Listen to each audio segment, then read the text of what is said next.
more about the health of the Secretary of Defense's chief of staff, who had the flu, than we do the Secretary of Defense. House Republicans are pushing ahead in their investigation into Biden family business dealings.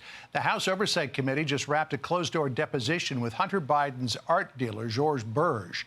The committee also released a resolution to hold Hunter in contempt of Congress after he defied a congressional subpoena last month. Let's bring in the House Oversight Committee Chairman, James Comer. If I could, Chairman, let me get to Hunter Biden in just a second, but let me ask you, first of all, this business with Lloyd Austin and this memorandum to the cabinet secretaries that the White House chief of staff just set out to say, oh, we're running a review of the protocols when somebody's unable to do their job as a cabinet secretary. What do you make of all of this? I'm not surprised, but again, this is another example of the questions that Republicans have for this administration. Who exactly is in charge? The Secretary of Defense clearly didn't think he was responsible to tell the president. What other decisions is the Secretary of Defense making without getting advice or counsel from the president? The president's the commander-in-chief.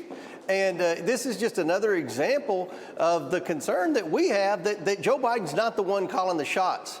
And to send an email out saying, okay, from now on, and the only reason they're doing this is because the press is breathing down their necks. Even the liberal media is offended by this. They're saying, okay, from now on, if anybody's going to be gone, we need to know. We're talking about people that are in line of presidential succession here, and no one knows their whereabouts or their current state of health.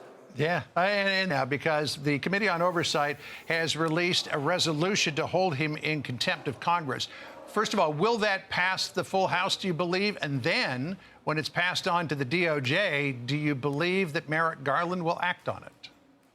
Well, first of all, I'm confident it's going to pass the full House. Look, I think Republicans realize if we don't hold the president's son accountable for defying a lawful congressional subpoena, then no one's going to comply with our subpoenas moving forward. And the House of Representatives is the only entity in the world that's attempting to hold this administration accountable. We're the only entity that's asking questions of this administration.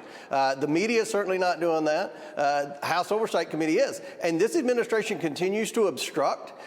This defiance of this congressional subpoena takes it to a whole nother level. And I think every Republican in our conference is offended that not only the president's son defied the congressional subpoena, but how he did it, how he drove up with a big entourage of government employees, got out, said, played the pity card, wanted sympathy, said he was there to answer questions, then got in his car and drove off. That's not going to fly. We have specific questions. We've done this investigation the right way. We have tens of thousands of pages of bank statements, emails, text messages, and depositions that we need to ask the president's son specific questions, because this is a matter of national security, and we're trying to determine whether or not this president's compromised because of the millions of dollars his family's taken from our enemies around the world. So in terms of whether or not the DOJ will act on this, comparisons have been made to Steve Bannon and Peter Navarro, who were both held in contempt of Congress for refusing to testify before the January 6th committee. They tried to claim executive privilege.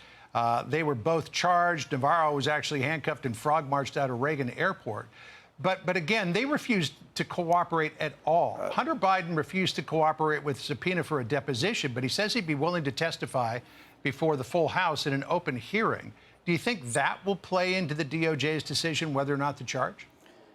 Well, we're going to see if Merrick Garland, in fact, is running a two-tier system of justice. We've already seen how he's treated Republicans who defy congressional subpoenas, who are held in contempt of Congress. Now he's going to have an opportunity to treat a Democrat the exact same way. And look, Hunter Biden doesn't get to make the rules. I think we've seen through this investigation, through the course of this investigation, that the IRS was investigating Hunter Biden. The Department of Justice was investigating Hunter Biden. The FBI was investigating Hunter Biden. And at every instance, they were told to stand down by the Department of Justice. Now the Department of Justice is going to have the ability to hold him accountable and to abide by the Constitution. We have a constitutional obligation to provide oversight of this administration, and we're doing that. And I don't think we need to demonstrate to a single person in America all of the crimes that we've uncovered that the president's immediate family has committed. We want to know, what role did the president play in these crimes? And that's why Hunter Biden must show up for a deposition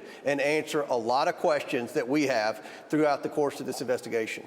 One more quick question, if I could. Your colleague, the ranking member, Jamie Raskin, ripped you up one side and down the other over this last week, saying, quote, Chairman Comer does not want Hunter Biden to testify in public, just as he has refused to publicly release over a dozen interview transcripts because he wants to keep up the carefully curated distortions, blatant lies, and laughable conspiracy theories that have marked this investigation. Your response to Raskin? Raskin's the biggest hypocrite that's probably ever served in Congress. I mean, we've, on our website, on our social media, we show clips of Raskin's chastising people for not showing up for congressional subpoenas. I mean, he is the ultimate hypocrite. If you Google hypocrite right now, Jamie Raskin's picture is going to pop up. I mean, the fact that he criticizes anyone that doesn't comply with the congressional subpoena, who's a Republican, but he defends to the outer limits. Democrat, shows his hypocrisy. Look, this is the same thing that Bannon tried to do. Steve Bannon tried to say he didn't want to do a closed-door deposition. He wanted to have a public hearing. We'll let the president's son have a public hearing, but we have lots of substantive questions. This is a substantive investigation of critical nature to determine why the Biden family received tens of billions of dollars from our enemies around the world.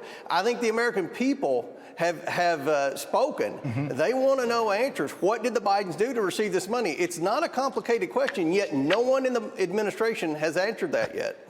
All right. Well, we'll continue to keep a very close eye on all of this and the relationship between you and the ranking member. Chairman, thanks so much. Appreciate it. Hey, Sean Hannity here. Hey, click here to subscribe to Fox News YouTube page and catch our hottest interviews and most compelling analysis. You will not get it anywhere else.